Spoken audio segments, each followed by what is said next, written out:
Viewer अस्सलाम वालेकुम। Viewer इस वीडियो में मैं आपको बताऊंगा कि एक भाई की अपनी छोटी बहन के लिए अजीम मोहब्बत की मिसाल, जिसने अपनी बहन की खातिर अपनी जान दे दी। ये सब कुछ जानने के लिए आपसे रिक्वेस्ट है कि अगर आपने मेरा चैनल सब्सक्राइब नहीं किया तो जल्दी से सब्सक्राइब कीजिए और साथ बेल के बटन को दबाना ना भूलिए ताकि हर आने वाली नई वीडियो से पहले आप तक पहुंच सके। व्यूअर अस्पताल में एक छोटी सी लड़की जो इंतहाई नादर और संगीन बीमारी में मुब्तला थी। इसका छोटा भाई था जो सिर्फ 5 साल की थी। इसका भाई खुद भी इस बीमारी में मुब्तला था और मुय्यना तौर पर वो जिंदा बच गया था और इस बीमारी से निपटने के लिए एंटीबॉडी तैयार कर ली। डॉक्टर ने बताया कि लड़कियों की सेहत याबी का एक ही मौका है कि वो अपने 5 साल के भाई से खून बह रहा है।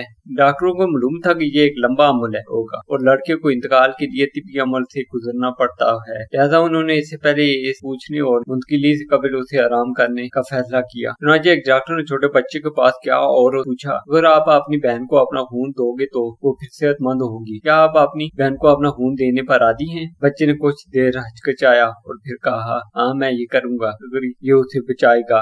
मुंतकिली का अमल शुरू होने के बाद लड़का मुस्कुराता हुआ अपनी बहन के बिस्तर के पास पड़ा था। आहिस्ता आहिस्ता उसकी मुस्कुराहट मदम हो गई और उसने डॉक्टर की तरफ देखा और लड़ती हुई आवाज में पूछा, क्या मैं फौरन डाई में मर जाऊंगा? लड़के ने डॉक्टरों को गलतफहमी का इजहार किया। जब उन्होंने उससे अपनी बहन को खून देने के बारे में पूछा, डॉक्टर ने मासूम लड़के की तरफ देखा और अपने आप से सोचा।